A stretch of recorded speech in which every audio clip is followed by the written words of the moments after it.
Number 1، میاں بیوی کو چاہیے کہ ہم بستری کے دوران بالکل برہنہ نہ ہوں بلکہ چادر یا کوئی کپڑا اوڑھ لیں، کیونکہ نبی کریم صلی اللہ علیہ وآلہ وسلم نے ارشاد فرمایا کہ وہ شہید جانوروں کی طرح ننگے نہ ہوں۔ بالکل ننگے ہو کر ہم بستری کرنے سے بے حیا اولاد پیدا ہونے کا خدشہ ہے۔ نمبر 2، بیوی سے ہم بستری کے دوران باتیں نہ کریں، ایسا کرنے سے اولاد گونگی ہونے کا اندیشہ ہے۔ نمبر 3، خاوند کو اگر احتلام ہوا ہو تو بغیر غسل کے بیوی سے قربت اختیار نہ کرے، ایسا کرنے سے اولاد بخیل یا دیوانہ ہونے کا اندیشہ ہے۔ نمبر 4، ہم بستری سے فراغت کے بعد میاں اور بیوی دونوں کو چاہیے کہ پیشاب کر لیں، نہیں تو کسی لا علاج بیماری میں مبتلا ہونے کا خدشہ ہے۔ نمبر 5، ہم بستری کے دوران ہم بستری کا سب سے بڑا ادب یہ ہے کہ میاں بیوی کی شرمگاہ کو نہ دیکھے، ایسا کرنے سے اندھی اولاد پیدا ہونے کا خدشہ ہے۔ نمبر 6، بیوی سے ہم بستری کا بہترین وقت رات کا آخری حصہ ہے، کیونکہ اول شب میں معدہ غذا سے بھرا ہوتا ہے۔ نمبر 7، بیوی سے ہم بستری کے وقت اس بات کا خیال رکھا جائے کہ منہ قبلہ کی طرف نہ ہو۔ نمبر 8، بیوی سے ہم بستری کے بعد عضو تناسل کو دھو لینا چاہیے، اس سے بدن تندرست رہتا ہے، لیکن یاد رہے کہ مباشرت کے فوری بعد ٹھنڈے پانی سے نہ دھوئیں، اس سے بخار ہونے کا خدشہ ہے۔ نمبر 9، بیوی سے ہم بستری سے فراغت کے بعد اپنے بدن کو دھو کر نجاست سے صاف کر لیں اور وضو کر لیں۔ بہتر ہے کہ جماع کے بعد جلد از جلد غسل کر لیا جائے، لیکن کوئی مجبوری ہو یا آخری شب میں دوبارہ ہم بستری کا ارادہ ہو تو کم از کم وضو فوراً کر لیں۔ نمبر 10، بیوی سے ہم بستری ایسی جگہ کی جائے جہاں کسی بھی اور کی نظر نہ پڑے۔ رسول اکرم صلی اللہ علیہ وآلہ وسلم نے ارشاد فرمایا، جو شخص پردے میں چھپ کر بیوی سے ہم بستری نہیں کرتا، اسے فرشتہ علیحدہ ہو جاتے ہیں، البتہ شیطان قریب ہو جاتا ہے۔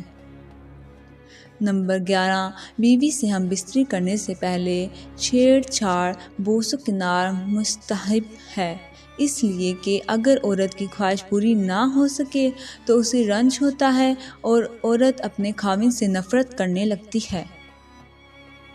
نمبر 12، کوئی خاوند بیوی کی مرضی کے بغیر باہر انزال نہیں کر سکتا، البتہ لونڈی پر پورا اختیار ہے۔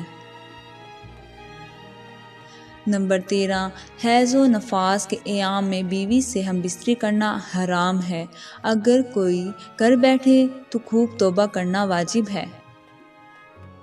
نمبر 14، خاوند کو اپنی بیوی سے 4 ماہ سے زیادہ علیحدہ رہنے کا اختیار نہیں، کیونکہ عورت کے لیے اس سے زائد مدت شوہر کے بغیر ناقابل برداشت ہے۔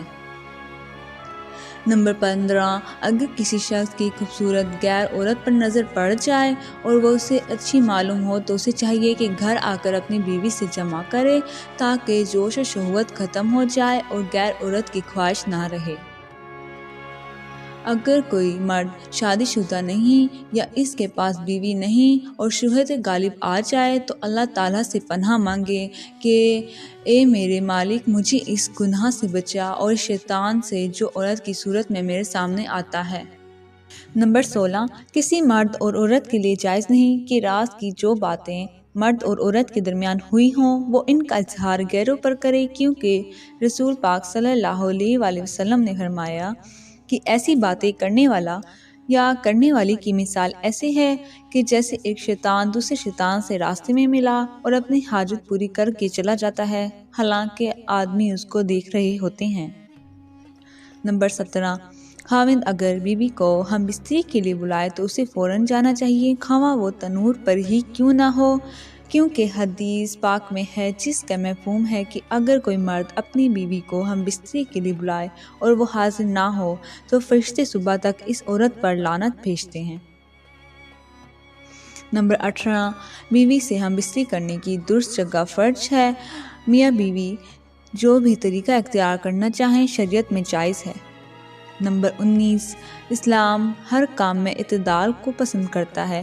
بہتر ہے کہ بیوی سے زیادہ ہم بستری نہ کی جائے کہ وہ عاجز آ جائے، اور نہ ہی بالکل چھوڑ دیا جائے کہ میاں بیوی کی خواہش ہی مر جائے اور احساس کرنا شروع ہو جائے۔